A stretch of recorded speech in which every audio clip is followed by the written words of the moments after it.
If you would like to get your song reviewed, dear listener, there's the filthy capitalist option. As Sori says, $125 gets you straight to the head of the line. You don't have to be a part of the alliance. You don't have to be part of the group. Wait a minute. And the biggest thing is you don't have to wait. You hop, skip, and jump right in front of everybody. $125 gets you there. You do that 3 times, and you get mashed down to the $75 rate for perpetuity. Yes! Also, there is a band review option. So if you've got a band and you're trying to get your band some exposure, hit me up at vinsori@gmail.com, and I'll show you the details about how to pull that off. You can also jump on Patreon, and there is a option on the tiers to be able to get your band reviewed. Yep. Obviously, we can't lie to you, so we can't guarantee a positive review. Get what you get. It's just rubbish. Rubbish. Rubbish. That's British for garbage. My favorite is the community option. $1 at the gate gets you in a Patreon. You get to join an alliance. The alliance joins their points together, and that helps determine what songs that we do. The alliances hang out on Discord. Message me on Patreon to get the link. And they do all kinds of other cool things. They do Minecraft, Dungeons and Dragons. Yeah. It's really a community within the community. Anybody can go in the village, facebook.com/Vin and Sori. There's 160,000+ people on the channel. What's cool about the Discord is that it offers a real opportunity for community connection, friendship, that type of thing. And it's on Discord, so if you're not a Facebook person, it's for you. You start off at $1. Right. Plus you get exclusives. Sori and I are working on a song. So the first 15 seconds of that was on Patreon. Also, at $15 tier and above, when we actually debut the video, they're going to be there live with us. There you are, dear listener. Buy our merch. Buy our merch indeed. A child shall lead them. To buy our merch. Yes, dear listener. Yes, dear listener. Yes, dear listener. We are in the midst of the, what is it? The bumming Negative stream? vibes for negative vibes. But is it the sad, this is a sad bummer stream, dear listener. The sad bummer stream, yeah. Okay. Next up on the list is, how do you say this band? Spell it like it's Sufjan Stevens, I think, right? The Owl and the, it looks like Teenager spelt weirdly. Tanager? I don't know. Tanager? I thought it was the Owl and the Teenager. Yeah. I didn't think it was the Tanager. Okay, guys. The Owl and the Tanager. Sufjan? Oh, Sufjan. Oh, yeah, Abu Sufyan. What am I talking about? Sufyan. That was one of Muhammad's, he was one of Muhammad's enemies. Oh, look, negative vibes. It's Arabic, I think. Yeah, Sufyan. That was, Abu Sufyan was one of Muhammad's enemies, and then, it's funny. If you're on the Sunni side, you believe he was a good guy. That he was a bad guy and then later became a good guy. If you're a Shia, the Shia believed that he was always a bad guy from start to finish, pretended to convert because he had to, which, I mean, he essentially did have to, and then basically took a position of authority that he didn't deserve. Long story. Anyway, Sufjan Stevens. There it is. Okay. All right, guys. Is there a little prescript before that? I do not believe there is. I'll double check. The Owl and the Tanager. Nope, just the lyrics. And there's nothing else to read. Okay, the Owl and the Tanager, Sufjan Stevens. Let's go. Let's go.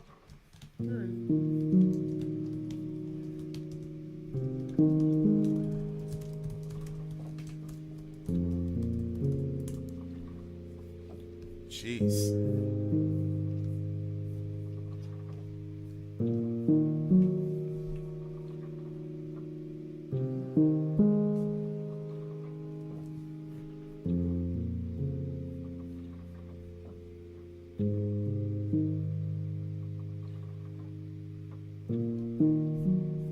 And all I had hoped for, I kept inside your car. The rabbit in the bar. Most of all I wait beside the door. I wait beside the door.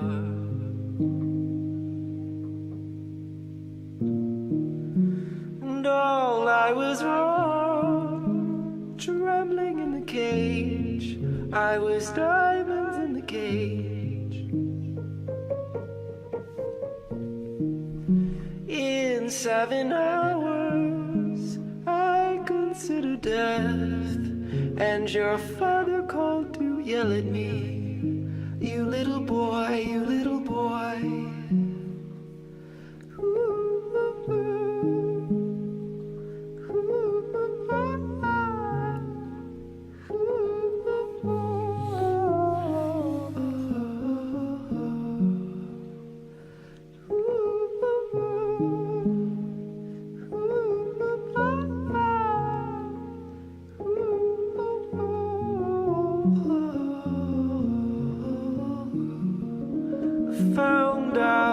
cheated me. I ran behind the bar and cut my hand somehow. Blood in the metal arc. I punched your ears instead. I punched you in the head. You only laughed and laughed and laughed. How I was wrong, tingling from the kill.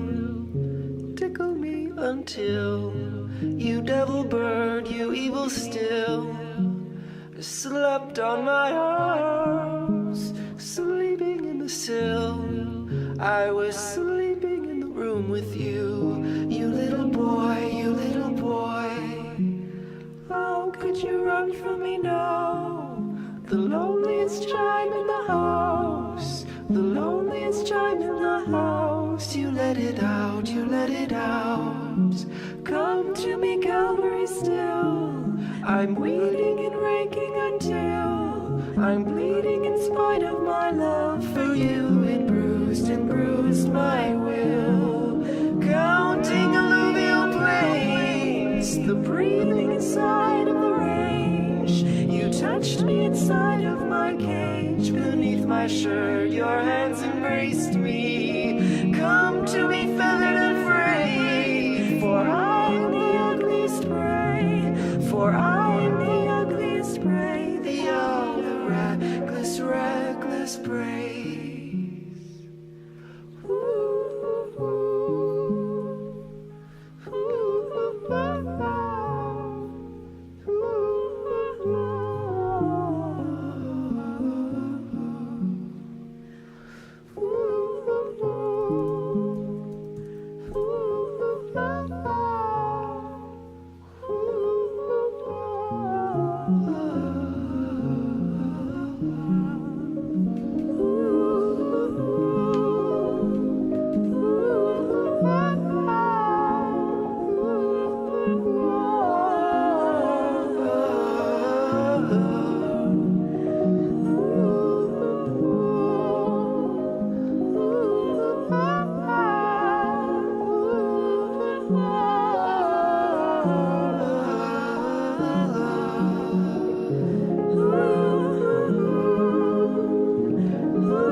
Said you'd wait for me down by the Tannery Creek, far out by the clothesline where we used to kiss behind the sheets, wrapped in a blanket of red. The owl and the Tanager said, the owl and the Tanager said, one waits until the hour is dead.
That was The Owl and the Tanager by Sufjan Stevens.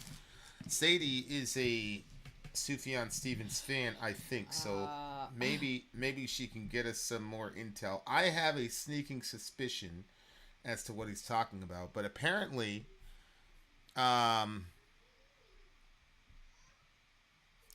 This song, yeah. So apparently, there's a lot of mystery around this song because I think Negative says like It's autobiographical. it's autobiographical.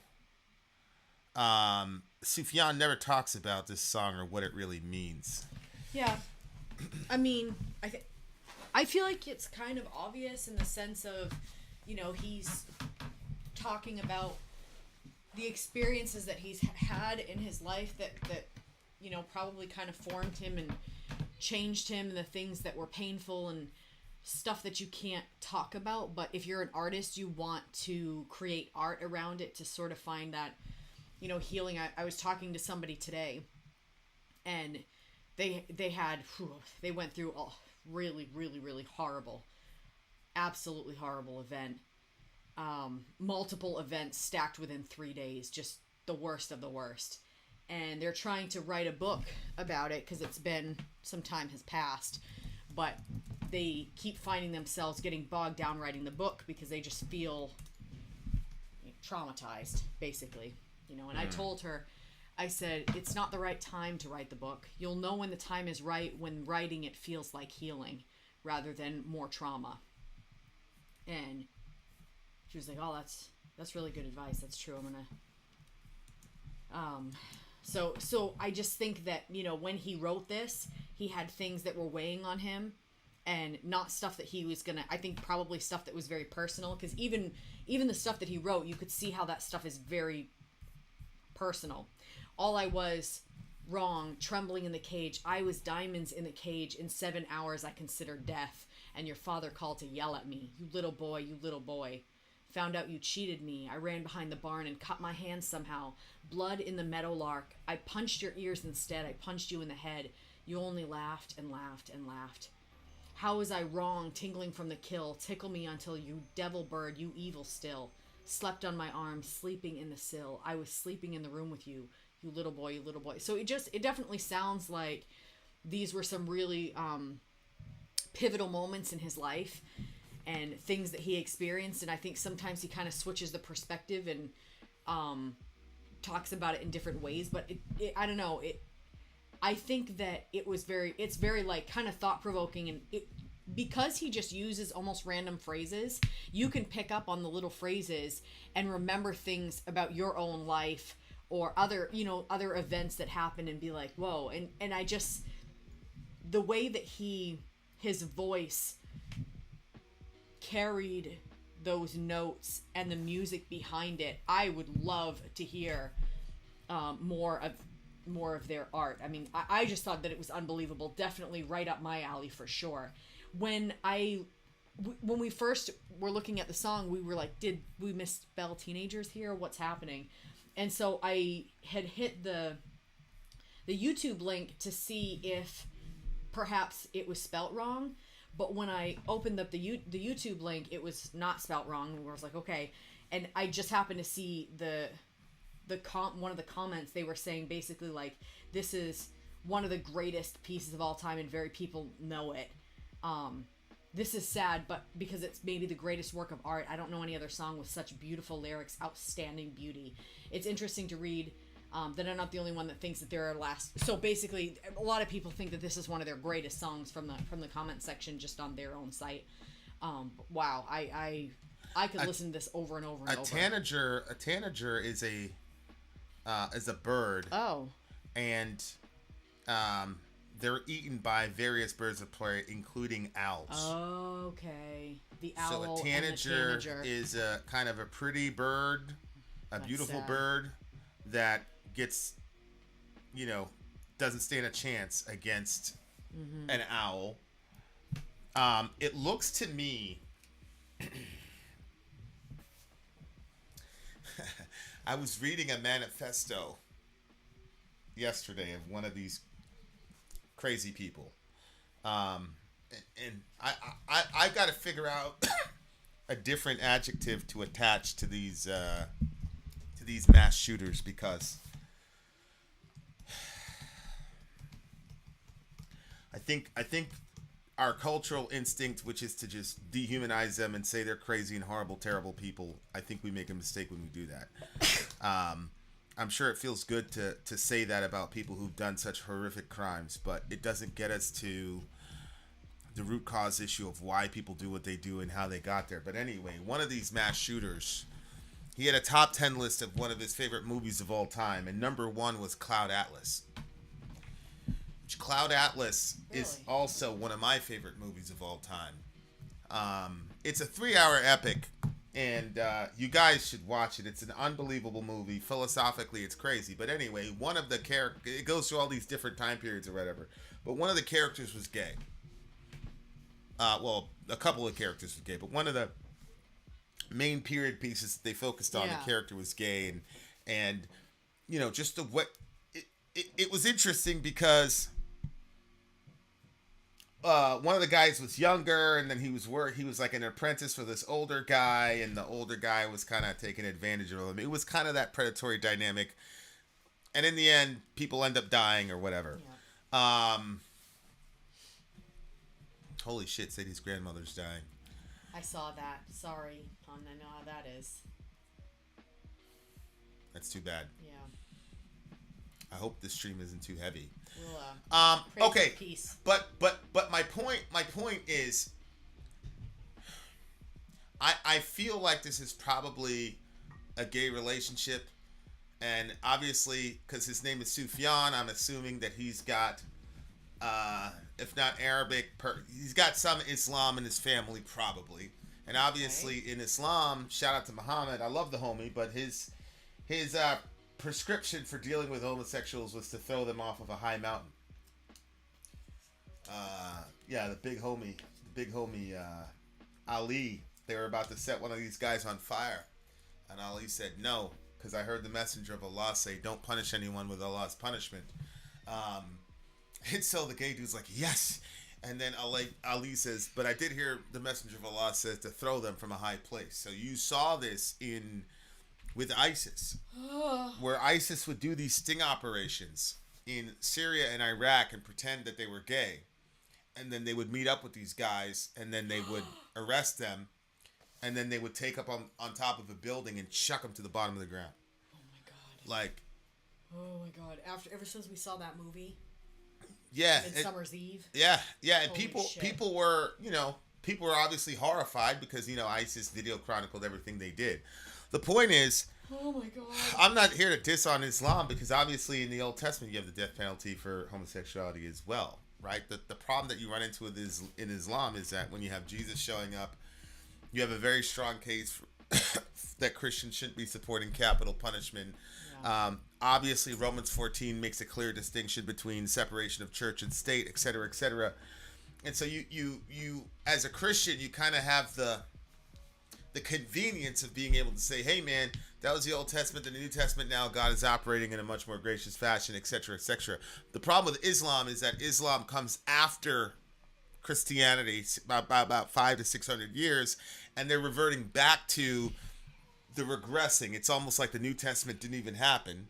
And so you have these death penalties for gay people. My entire point of saying that is simply to say, if this guy Sufjan Stevens is gay or even curious or even bi or even, hell, had a really tight, close bond, best friend bond with a guy that kind of got gray as far as what the border between friend and more than friend was, he can't go and just come out and say that. You know what I'm saying? But I don't know. A lot of this is speculative because I think to Alden's point, he's purposely made the lyrics a little bit obtuse so that we could not, necessarily know what he was saying. But if you look, all I had hoped for, I kept inside of your car, the rabbit in the bar, most of all, I wait beside the door. And all I was wrong, trembling in the cage. I was diamonds in the cage. And your father called it, yell at me, you little boy, you little boy. So the cage, I'm assuming, is another way to say the closet. Because, you're a bird, because yeah. And then right here, and all I was wrong, trembling in the cage, meaning he's setting himself up as a tanager. Right? Because you don't put owls in cages, but a tanager is a small kind of bird that you could put in a cage. See, Sufjan Stevens is American. He's from Michigan. Michigan is like Mecca in America.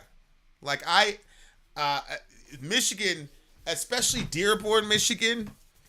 If he was from Dearborn, forget about it. Dearborn, I mean, Dearborn, Michigan is more Islamicized than places in Turkey. You're kidding me. Oh yeah, you can go to places in Michigan? Turkey. So You can weird. go to places in Turkey that are indistinguishable almost from America. But Really? but Dearborn, Michigan, forget it. I mean, they damn near have Sharia courts in Dearborn, Michigan. Like, no bullshit. So, yeah, I mean, my point is, he doesn't come. I mean, he doesn't come. I don't think he thinks anybody's going to kill him. But I don't think he comes from a context that's very gay friendly, and we say it that way. So he's got to put all this stuff in His home city is Detroit. code. He's got to put all this stuff in code. Oh my God. But like when he says cage, I'm switching out cage for closet. And it says, I punched your ears instead. You punched me in the head. You only laughed and laughed and laughed, which is very interesting because we were watching this show, and there are two gay guys. One of them knows he's gay. The other one is basically in denial. And then they're alone together, and sure enough, they start fighting each other. They start hitting each other. And then, you know, it then melts into kissing or whatever. But it seems like that's probably a thing. That's like I don't know how normal that is in that community, but And that's what a father does to the kids. Back in the day, they used to box their ears. yeah, but it says I punched your ears and you punched me. I punched your ears instead. I punched you in the head. So he attacked the big guy. Dearborn is a subsection of central western Detroit, so yeah, entirely possible. Yeah.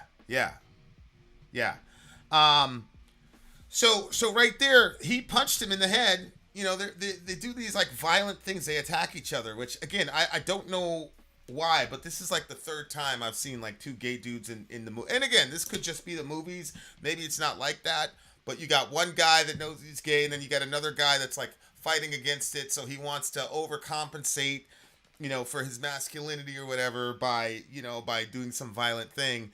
And maybe that's why the other kid laughed at him. He laughed at him. He said, you only laughed and laughed. And then there's that refrain, like, you little boy. Right? He kept saying, you little boy, you little boy. How I was wrong, tingling from the kill. Tickle me until you devil bird, you evil still. So that's the devil bird. The other kid is, or the other guy is the owl. Oh my gosh, I think you might be right. And I don't know. The other thing too is that this other person might have been a really big age gap as well, because I will tell you, when I was on in Greenwich Village in 14th Street down with my crew with the Vamps and all that, when I was in New York City, there was I mean, look, I don't know the culture well enough, but there were a few couples where the age gap was pretty noticeable.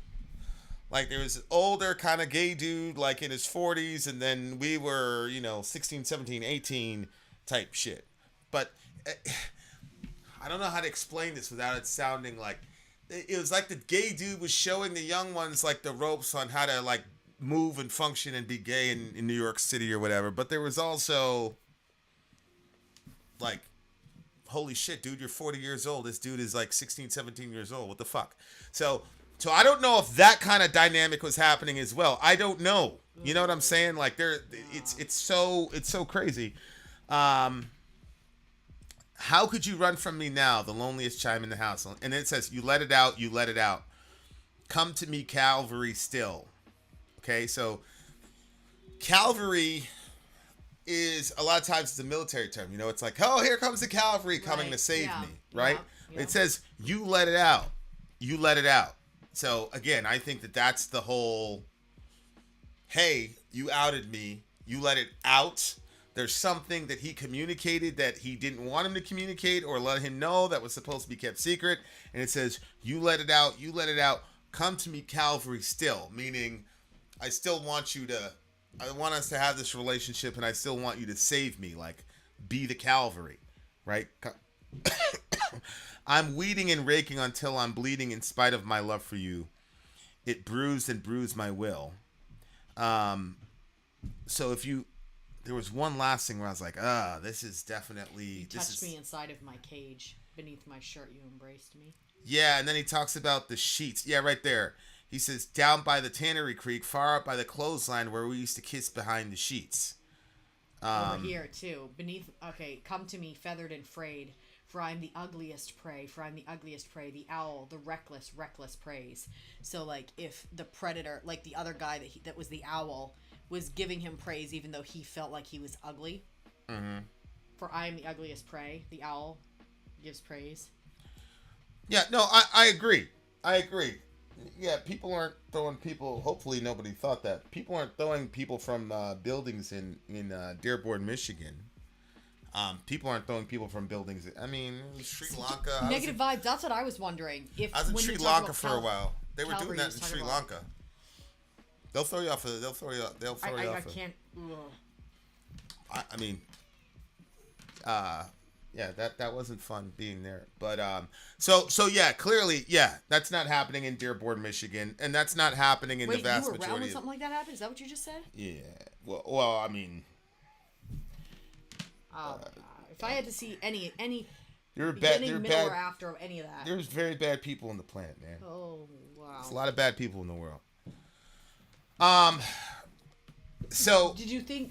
So Negative Vibes thought the Calvary part was like the religious one.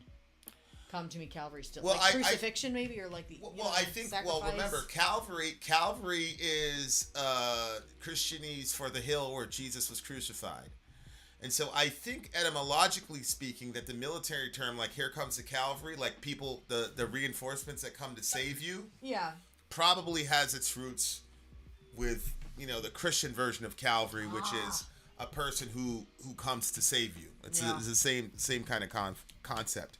Okay. So it's saying you're the loneliest chime in the house. How can you run from me now? You let it out. Come to me, Calvary. Still. So he's still looking for this dude to be his savior. Yeah. I think. Now Alden is saying that the context there would be closer to crucifixion, which again works very nicely with LGBT people and how they get treated. And again, I'm saying by religious people, but let's not get this twisted. There's a lot of secular people who are not very accepting of LGBT people either. But the religious component, like I always say, adds an extra degree of pressure, because if a secular person is making fun of you because you're gay, it's just because they're ignorant and stupid or whatever. And depending on what type of person you are or what you're, you could be like, you're just dumb and ignorant. Uh-huh. But if you really believe in a religion and somebody with a religious authority says that you are this, you're that, now there's an added component that this transcendent being who created you hates you just as much as everybody around you. So it adds a completely different dimension of trauma for these people. So it looks to me like he's having a hard time dealing. It looks to me like an LGBT type of situation. I bet you're right. I would have never ever in a million years picked up on that. I don't think that this is about a guy and a girl. I don't think so. I think this is about. I don't either. Now that you pointed all that stuff out, I think that you're probably right. Yeah, and look, he says right here. I guess I'll have to subscribe to your channel. You touched me inside of my cage. Beneath my shirt, your hands embraced me. Come to me, feathered and frayed, for I am the ugliest prey. I am the ugliest prey, the owl, the reckless preys. Right? Yeah. So, he's the little bird, and then you've got this big owl that is giving him attention. Well, it looks to me like it was his probably first significant, experience, which. Yeah. Or he's speaking for somebody else. He's picking up on somebody else's experience. But this guy, whoever the subject is, the father went after him too. He says, your dad called, and then he says, I found that you cheated me. He didn't say I found that you cheated on me. He said, I found that you cheated me. Yeah. So that's good.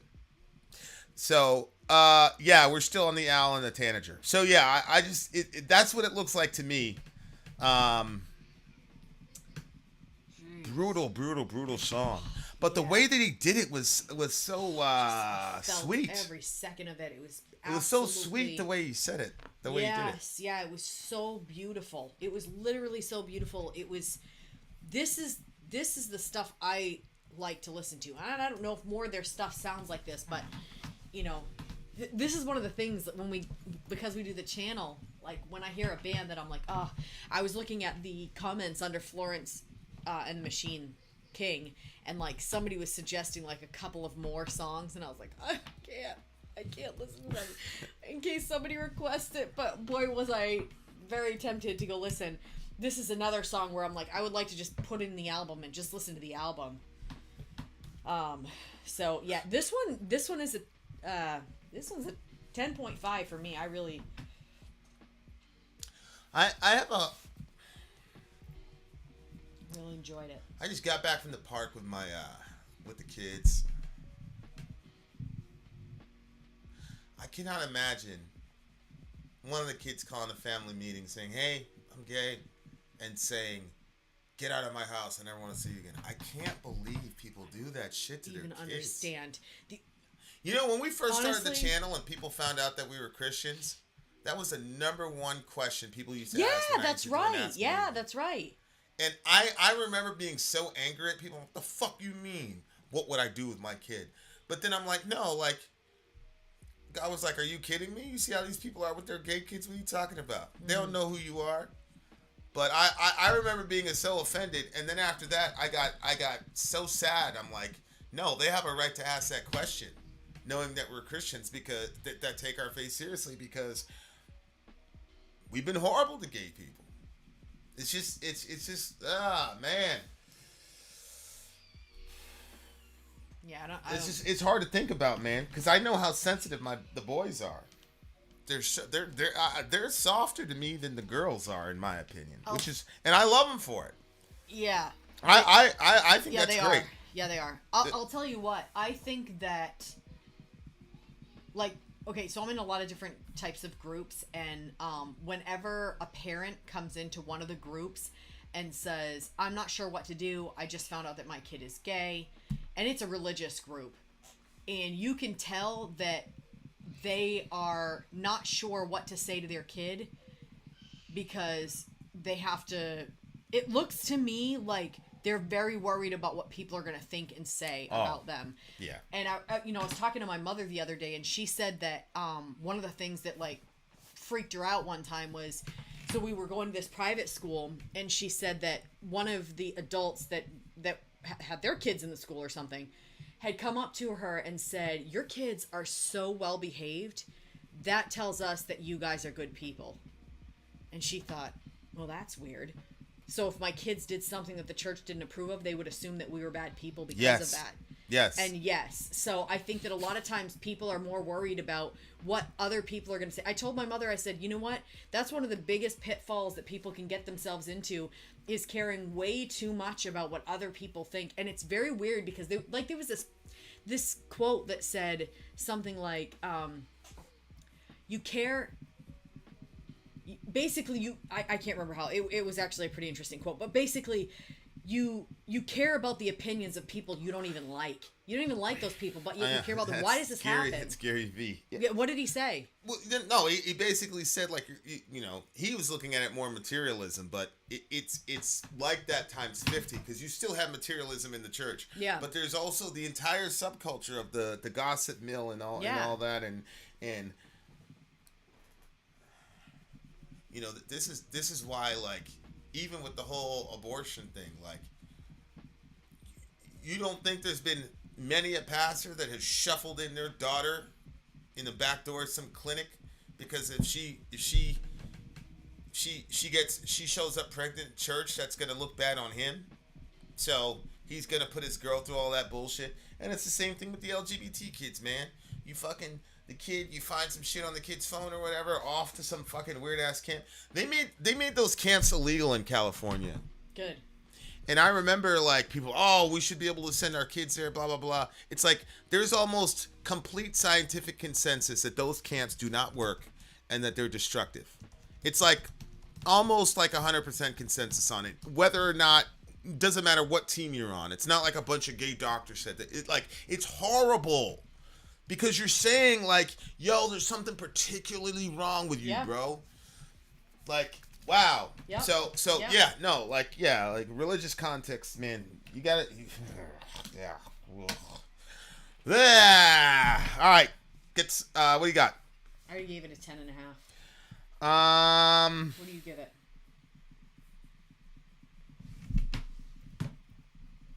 It's a 9.4. This was a really provocative song for me. Like, this is one of those things where, like, lyrically, this is gonna stick with me for a while. I'm gonna be listening. I try not to think about, alternate sometimes I'll sit and think through, other scenarios, and I just think to myself, like, yo, there's kids that like have gotten that message from their parents, and I just can't imagine the boys, man. That would kill them. And I cannot imagine being more concerned about fucking other people's fucking opinion. People you see once a week. It's crazy. You're gonna sacrifice. Kids have ended up dead over stuff like that. What do you mean? You're gonna sacrifice your own flesh and blood so that you can have a standing in a. It's I gotta get out of this song. I'm getting out of this song. All right, let me out of this song. Okay, it's a 9.4. I appreciate it. All you have to do is say Vin out, and I'll say Sori out. Yeah, Vin out. Sori out. Go.